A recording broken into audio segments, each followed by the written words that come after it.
Identify করব নকল বাথরুমে পাওয়া গেল কেন, ক্লাসরুমে পাওয়া গেল কেন, উইন্ডোর বাইরে পাওয়া গেল কেন, সেই জন্য কেন্দ্র সচিব উড বি পানিশেবল। আপনি কি একমত আছেন? আমরা বন্ধ করে ছাড়বো। আর যদি পরীক্ষার সময় বন্ধ না করতে পারি, পরীক্ষার পরে ব্যবস্থা নেব। 1980 পাবলিক পরীক্ষা অ্যাক্ট শহীদ রাষ্ট্রপতি জিয়া রহমান করেছিলেন। সেই 1980 পাবলিক পরীক্ষা অ্যাক্ট আজকে অনেকটা দুর্বল হয়ে গিয়েছে। তার কারণ কি জানেন?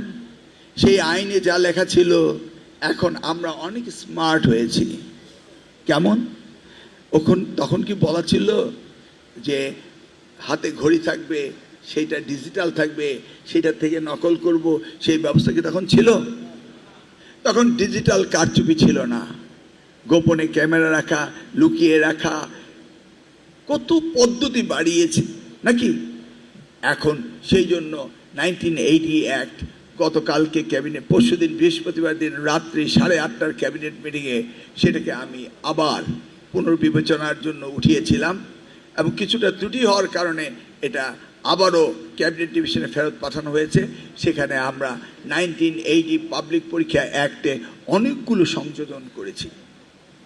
যেমন আগের ওই 80 অ্যাক্টে কোথাও ছিল না প্রতিষ্ঠানের সচিবরা বা প্রতিষ্ঠানের হেডমাস্টার প্রিন্সিপালরা তারা এই নকল হওয়ার কারণে তাদেরকে পানিশমেন্টের আওতায় আনা যাবে, এটা ছিল না।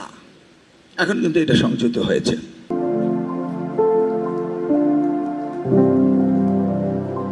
যদি কোনো পরীক্ষার হলে নকল হয় এবং তার সাথে যদি কেন্দ্র সচিব অথবা কেন্দ্রের ওই স্কুলের হেডমাস্টারের কোনো জড়িত পাওয়া যায়, তাকেও আইনের আওতায় আনা হয়েছে। যদি হঠাৎ করে একজন ইনভিজিলেটর গিয়ে দেখলো বাথরুমে নকল পড়ে আছে, এর জন্য নকল তো কেউ না কেউ নিয়েছে তো, সত্য তো, কিভাবে আইডেন্টিফাই করব? বলুন। আইডেন্টিফাই করব নকল বাথরুমে পাওয়া গেল কেন, ক্লাসরুমে পাওয়া গেল কেন, উইন্ডোর বাইরে পাওয়া গেল কেন, সেই জন্য কেন্দ্র সচিব উড বি পানিশেবল। আপনি কি একমত আছেন? কারণ আমরা বলেছি পরীক্ষা হলে যাওয়ার আগে 30 মিনিট আগে তাদেরকে ঢুকতে হবে এবং ঢোকার সময় তাদের দেহ তল্লাশি করবেন এবং এই দেহ তল্লাশির সময় মায়ের লেখা চিঠিও যেতে পারবে না। Am I right? ছাত্রীদের জন্য গোপন কক্ষ থাকবে, সেখানে দেহ তল্লাশিতে করা হবে। তারপরে যদি ওই কলেজে বা ওই প্রতিষ্ঠানে যদি কোনো নকল পাওয়া যায়, তার জন্য ওই প্রতিষ্ঠানের কর্মকর্তারাই দায়ী হবেন। কারণ আগের দিন যদি নিয়ে রাখে, কে দেখবে? ছাত্ররা নেয়নি, নিয়েছে তার প্রতিষ্ঠান যে কোনো লোক। Am I right? এগুলি কিন্তু ছিল না, এগুলি দেওয়া হয়েছে।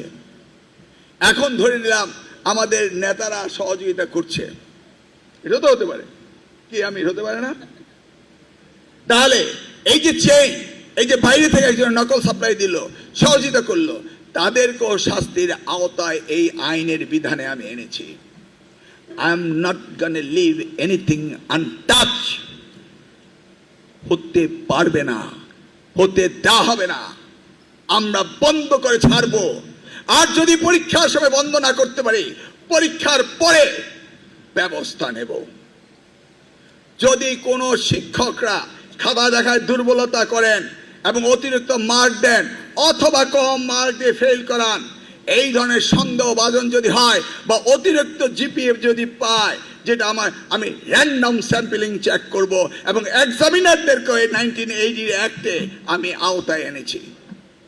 আপনি কি চান না এগুলি হোক? চান কি চান না? আপনাদের তো চান। এটাও আনা হয়েছে, ডেফিনেশন পাল্টে দেওয়া হয়েছে।